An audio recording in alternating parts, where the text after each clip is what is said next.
I open my heart and mind to be aware. The energy I give to what I do determines if my actions are healthy or unhealthy. There's a difference between a goal and an obsession. There's also a difference between being responsible and being compulsive. Many people are obsessive doers.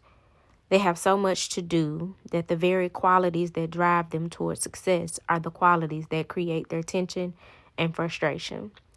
It is true that anything you desire to have in life, you must work for.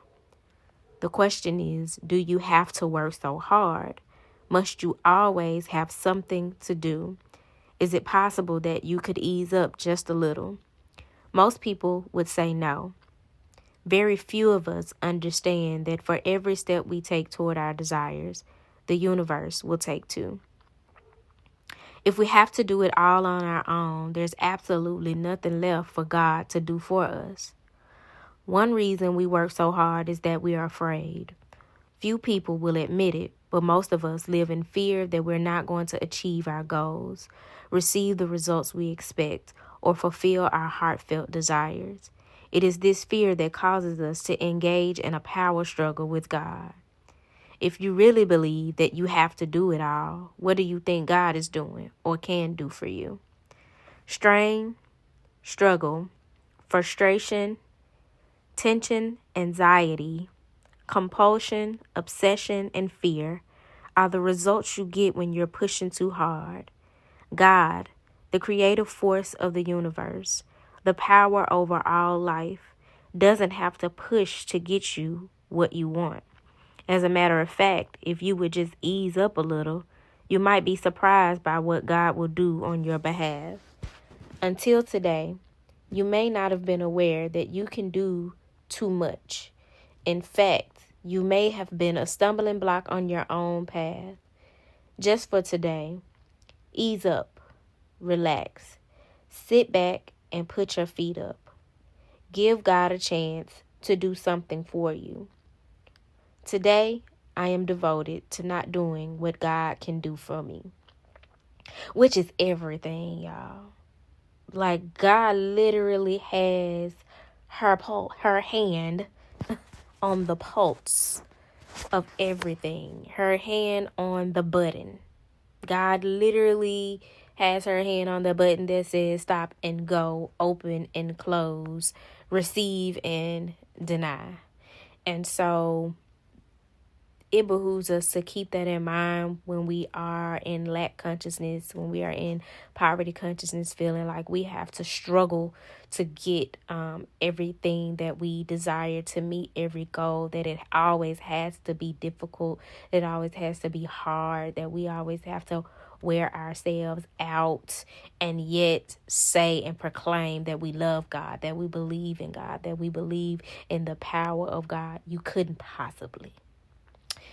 I recall a time, and this is I'm speaking from experience because this has definitely been one of the top 3 main themes of my spiritual journey, to know that I am secure and I am provided for without thinking that I have to be in control and that I have to work hard for it, and that the provision has to come by way of me struggling, by way of long suffering.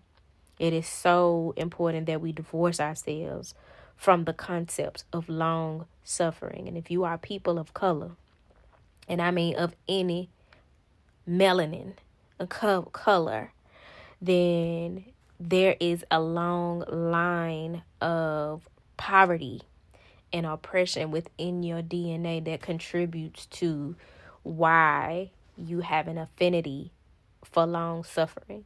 So it behooves us to look at where in our life we are addicted to struggle, where we are obsessed with hard work. Hard work serves its purpose. But again, where are you leaving room for God to be God? Where are you trying to play God instead of embodying God's energy and trusting that you can magnetize, you can manifest, that you can attract that which you desire and that you don't have to chase it? that is something that's important for us to examine in our lives. I recall a specific time where my car had gotten repossessed. And at that time, I'm using my car to make money. And so when the car got repossessed, I didn't have a way to get out and make money. And at that point, I'm almost $3,000 in debt, or got $3,000 worth of bills that need to be covered in that time. And I remember sitting there in the bed full of anxiety and receiving the download that there is nothing I can do, which means that God is about to do something. So I read a book. I grabbed a book and started reading the book and started placing my focus elsewhere and just trusting that the divine was going to work it out. And I would say about 2 hours into being intentional about not stressing about it, I got a call from the bank and they had a check ready for me to pick up that would cover the deficit that I was in and a little extra. When I tell you, I shouted all up and through my house because God showed me just how God operates. There was nothing that I could do in that situation. There was nothing for me to do, and it was handled. And God has shown up for me in that way so many times since then and before then. There is no denying for me that God is who she says she is. Now, granted, I believe God to be both masculine and feminine energy, but I often like to make it a point to refer to God as a feminine energy because we live in a world that does and is very intentional about doing quite the opposite. So take that however it resonates. But this is calling us to look at scarcity consciousness within and around us and to get to the root of it and not just focus on the branches. I hope this message found y'all well. If it did not find you well, I hope that it leaves you well. I hope that something was said that better helps you understand that some things are not your burden to carry. So with that being said, y'all, until next time, peace.